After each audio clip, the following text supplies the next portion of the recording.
ያሳስበን ነገር አንድ ነገር እኛ ሙስሊሞች እንድታውቁት ክርስቲያኖች እኛ አላማችን እኛ አዋቂ አድርገን እናንተን አላዋቂ ለማድረግ መሀይም ለማድረግ እኛ ራሳችን ከፍ አድርገን እናንተን ለማዋረድ እኛ ከፍ ብለን እናንተን ዝቅ ለማድረግ ሳይሆን አላማችን ከእሳት ነጃ እንድትሆኑ ነው የምንፈልገው፣ ነፃ እንድትሆኑ ነው የምንፈልገው። ከጀሃነም ነፃ የምትሆኑበትን ትምህርት ነው የምንናገረው። ላኢላሃ ኢለላህ የሚለውን ገመድ ሱረቱል አሊ ኢምራን ምዕራፍ 3 ቁጥር 103 ላይ የአላህን ገመድ አጥብቃችሁ ያዙ ይላል። የአላህን ዘለበት አጥብቃችሁ ያዙ ሲል ምንድነው ያ ዘለበት ስንል ሱረቱል በቀራ ምዕራፍ 2 ቁጥር 256 ላይ በሃይማኖት ማስገደድ የለም፣ ቅኑ መንገድ ከጠማማው ተገለጠ።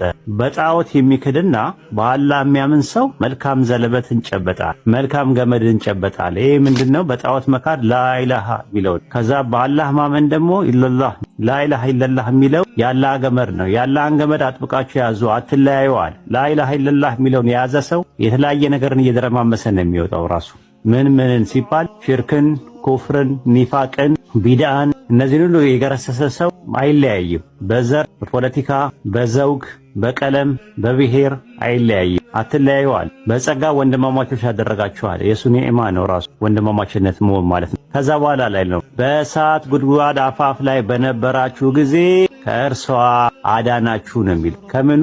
ከእሳት ጉድጓድ አፋፍ ላይ። ጀሃነም አፋፉ ምንድነው? ሽርክ ነው። አፋፉ ምንድነው? ኩፍር ነው። አፋፉ ምንድነው? ኒፋቅ ነው፣ ቢድአን። ከዛ ውስጥ ሰው ተንጠልጥሎ መውጣት የሚችለው ላኢላሃ ኢለላህ የሚለውን ገመድ ሲይዝ ብቻና ብቻ። ስለዚህ ላኢላሃ ኢለላህ የሚለውን ገመድ ያዙ ነው የተባልነው። ያዙ። ላኢላሃ ኢለላህን ያልያዘ ሰው ገሃነም ነው የሚገባው። ያዙ ነው ደግሞ ተንጠልጥሎ የወጣ ከወጣ በኋላ መያዝ ያስፈልጋል፣ ኢስቲቃማ ያስፈልጋል፣ ጽናት። ሰው የሚያድነው ይሄ ነው ራሱ። እኛ አሁን ኢንሻአላህ ባላህ ፈቃድ የጀነት እንሆናለን። ለምን? ላኢላሃ ኢለላህ ያለ የጀነት ነው ብሏል ረሱል ሰለላሁ ዐለይሂ ወሰለም። ላኢላሃ ኢለላህ የሚለው የጀነት ቁልፍ ነው ተብሏል በሐዲስ ላይ ብዙ ቦታ ላይ። እንደገና ደግሞ ጥርሶች እንዳሉ ደግሞ ረሱል ሰለላሁ ዐለይሂ ወሰለም ነግረውናል። የጀነት ቁልፉ ራሱ